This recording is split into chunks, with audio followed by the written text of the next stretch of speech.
रात्रीच्या अंधारात वाढलेल्या चोऱ्या, ग्रामस्थांमध्ये भीतीचे वातावरण आणि अचानक पालकमंत्री राधाकृष्ण विखे पाटील यांचा आश्वी परिसर दौरा.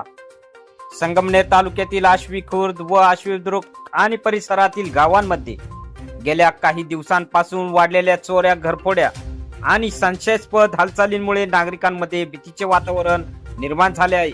रात्री अपरात्री अनोळखी व्यक्ती फिरत असल्याच्या चर्चांमुळे ग्रामस्थांमध्ये मोठी चिंता पसरली होती. याच पार्श्वभूमीवर अहिल्यानगर जिल्ह्याचे पालकमंत्री राधाकृष्ण विखे पाटील यांनी आश्वी परिसराला भेट देत भयग्रस्त नागरिकांशी संवाद साधला. यावेळी पोलीस प्रशासनासोबत बैठक घेऊन कायदा व सुव्यवस्था अधिक मजबूत करण्याबाबत स्पष्ट सूचना देण्यात आल्याची माहिती समोर आली आहे. बैठकीदरम्यान अनेक ग्रामस्थांनी पोलिसांच्या प्रतिसादाबाबत नाराजी व्यक्त केली. घटना घडल्यानंतर पोलीस उशिरा पोहोचतात अशी तक्रार काही नागरिकांनी केली, तर काही युवकांनी गाव तिथे पोलीस चौकी ही मागणी जोरदारपणे मांडली. दरम्यान पालकमंत्री विखे पाटील यांनी नागरिकांना शांतता राखण्याचे आवाहन करत अफवांवर विश्वास न ठेवण्याच्या सूचना दिल्या. सरकार आणि प्रशासन नागरिकांच्या सुरक्षेसाठी कटिबद्ध आहे असा विश्वास त्यांनी व्यक्त केला.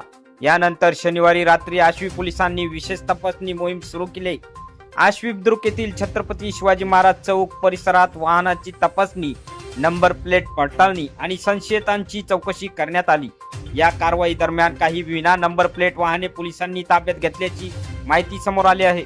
विशेष म्हणजे पोलीस अधिकारी स्वतः रस्त्यावर उतरून परिस्थितीचा आढावा घेत असल्याने नागरिकांमध्ये काही प्रमाणात दिलासा निर्माण झाला आहे.